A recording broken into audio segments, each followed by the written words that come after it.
እርግማን የሚያወርሱ 10 ተግባራት መኖራቸውን ታውቂያለሽ? ውድ እህቴ ይህንን አሳልፈሽ ወደ ሌላ ቪዲዮ ከማለፍሽ በፊት በቅድሚያ ይህን ቪዲዮ ጨርሰሽ በመመልከት ከእነርሱ ውስጥ አንዷ አለመሆንሽንና ከእነዚህ አላህ ዘንድ እጅግ የተጠሉ ተግባራት የጸዳች መሆንሽን አረጋግጪ።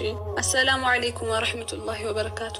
ውድና የተከበራችሁ እህቶች ዛሬ በዚህ ቪዲዮ በሰሂህ ሐዲሶች ላይ የሰፈሩ በቀጥታ የአላህን ሱብሓነሁ ወተዓላ እርግማን የሚያወርሱ 10 ተግባራትን እንመለከታለን ኢንሻአላህ። ከዚያ በፊት ግን ቻናሉን ሰብስክራይብ ያላደረጋችሁ ሰብስክራይብ በማድረግ ጀምሩት። መሰል ጠቃሚ ቪዲዮዎችን እየሰራን ወደ እናንተ እናደርስላችኋለን ኢንሻአላህ። ሰብስክራይብ ያደረጋችሁ ቤተሰቦቻችን ደግሞ ይህ ቪዲዮ ለብዙ ሰው እንዲደርስ ላይክ በማድረግ ጀምሩት። ሁላችሁንም ጀዛኩሙላህ ኸይር። ረሱላችን ሰለላሁ ዐለይሂ ወሰለም ሴትን ልጅ አደራ ብለዋል። ሴት ልጅ በኢስላም የላቀ ደረጃ ያላት ሲሆን አላሁ ሱብሓነሁ ወተዓላ ሴትን ልጅ የፈጠረበት ዋና ዓላማ ልክ እንደ ወንድ ልጅ እርሱን ለመገዛት ነው። ጌታችን በሱረቱ ዛሪያት አንቀጽ 95 ላይ ወማ ኸለቅቱል ጂነ ወልኢንሰ ኢላ ሊያዕቡዱን፣ ሰውንም ሆነ ጅንን ሊገዙኝ እንጂ ለሌላ አልፈጠርኳቸውም ይላል። ይህ የሰው ልጅ የመፈጠሩ ዋና ዓላማ ሲሆን ነገር ግን ሰዎች በዱንያ ላይ ሲኖሩ የተለያዩ የሆኑ የየራሳቸው ኃላፊነቶች አሏቸው። አላሁ ሱብሓነሁ ወተዓላ ሴትን ልጅ ጀነት ከእግሮቿ ስር የተደረገላት እናት አድርጓታል። ሴት ልጅ በቁርአንም ሆነ በሐዲስ ላይ የተጠቀሱ በርካታ መብቶችና ሐቆች ያሏት ሚስትም ናት። ሴት ልጆች በአደብ ካደጉ ለአባታቸው ሸፋዓ እስከ መሆን የላቀ ደረጃም አላቸው። ነገር ግን አላሁ ሱብሓነሁ ወተዓላ ሴትን ልጅ አጥብቆ የከለከላትና ረሱላችንም ሰለላሁ ዐለይሂ ወሰለም በሰሂህ ሐዲስ ያረጋገጡልን አንዲት ሴት እነዛን ተግባራት ከፈጸመች የአላህን እርግማን የሚያከናንቧት አደገኛ ተግባራት ተቀምጠውልናል።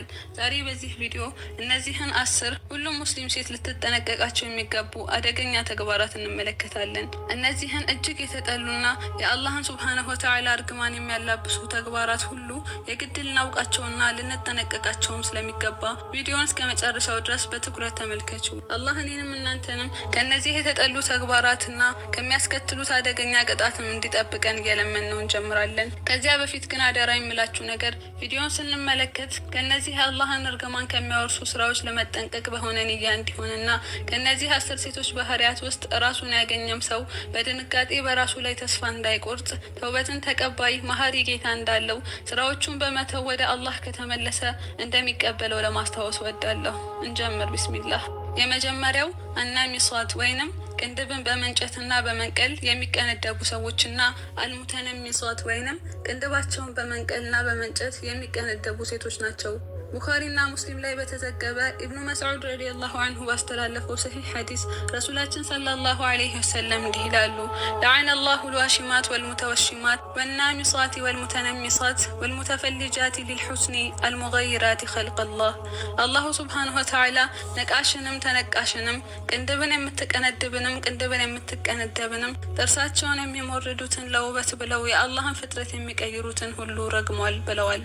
ሁለተኞቹ ከላይ ሐዲሱ ላይ እንደተቀመጠው አልዋሺማት ወይንም በሰውነት ላይ ንቅሳትን የሚነቅሱ ሴቶችና አልሙተወሺማት ወይንም በገዛ ፍቃዳቸው ሰውነታቸው ላይ ንቅሳትን የሚነቀሱ ሴቶች ናቸው። ንቅሳት ማለት ሰውነትን በመርፌ ወይም በምላጭ አሊያም ያንን በመሰለ ስለት ባለው ማሽን ሰውነት ላይ በመሳልና ያን ምልክት እንዲቆይና እንዳይጠፋ የሚደረግበት ስራ ነው። ከላይ ባሳለፍነው ሐዲስ እንደተመለከትነው ረሱላችን ሰለላሁ ዐለይሂ ወሰለም ለዐነ አላሁ ልዋሺማት ወልሙተወሺማት አላህ የምትነቅስንም የምትነቀስንም ሴት ረግሟል በማለት ተናግረዋል። ሶስተኞቹ አልሙተፈልጃት። አተፈሉጅ ማለት ለውበት ሲሉ ጥርሶች መሃል በማስሞረድ ጥርሶችን ቀጫጭን ለማድረግ የሚሰራ ስራ ነው። ረሱላችን ሰለላሁ ዐለይሂ ወሰለም የእነዚህን ሰዎች ሁኔታ ካነሱ በኋላ አልሙገይራት ኸልቀላህ የአላህን አፈጣጠር የሚቀይሩ በማለት አስከትለዋል። እነዚህ ሶስቱም አይነት ሰዎች መጀመሪያ ላይ ባየነው ሐዲስ ውስጥ በአንድ ላይ የተጠቀሱና የአላህም ሱብሓነሁ ወተዓላ እርግማን እንዳረፈባቸው ከረሱል ሰለላሁ ዐለይሂ ወሰለም የተመሰከረባቸው ናቸው። አራተኛ አልዋሲላ ወይንም ጸጉርን ጸጉር ላይ የምትቀጥል ሴት ናት። አስማ ቢንት አቢ በክር ረዲየላሁ ዐንሃ በተገበችው ሐዲስ ላይ እንዲህ ትላለች፣ አንዲት ሴት ወደ ረሱል ሰለላሁ ዐለይሂ ወሰለም ዘንድ በመምጣት ያ ረሱላላህ ሰለላሁ ዐለይሂ ወሰለም እኔ ሙሽራ ልጅ አለችኝ፣ ጸጉርን የሚያረግፍ በሽታ ያዛትና ጸጉሯ ረገፈ፣ ልቀጥልላት ወይ አለቻቸው።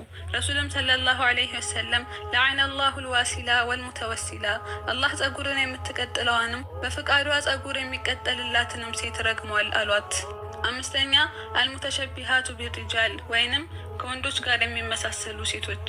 ቡኻሪ በዘገበው ሐዲስ ረሱላችን ሰለላሁ ዐለይሂ ወሰለም እንዲህ ይላሉ፣ ለዐነ አላሁ ልሙተሸቢሂነ ሚነ ሪጃሊ ቢኒሳእ ወልሙተሸቢሃት ሚነ ኒሳኢ ቢሪጃል። አላህ ከሴቶች ጋር የሚመሳሰሉ ወንዶችንም ሆነ ከወንዶች ጋር የሚመሳሰሉ ሴቶችን ረግሟል ይላሉ። ከወንዶች ጋር መመሳሰል ማለት በአለባበስ በአነጋገርም ሆነ በአኳኋን ከወንዶች ጋር ሆነ ብሎ ለመመሳሰል የሚደረግ ሙከራ ነው። ይህ ዛሬ ላይ እጅጉን የተንሰራፋ አስቀያሚ ሁኔታ ሲሆን እጅግ በጣም ወደ ተጠላ ተግባር የሚመራና የአላህንም ሱብሓነሁ ወተዓላ እርግማን የሚያወርስ የተጠላ ተግባር ነው።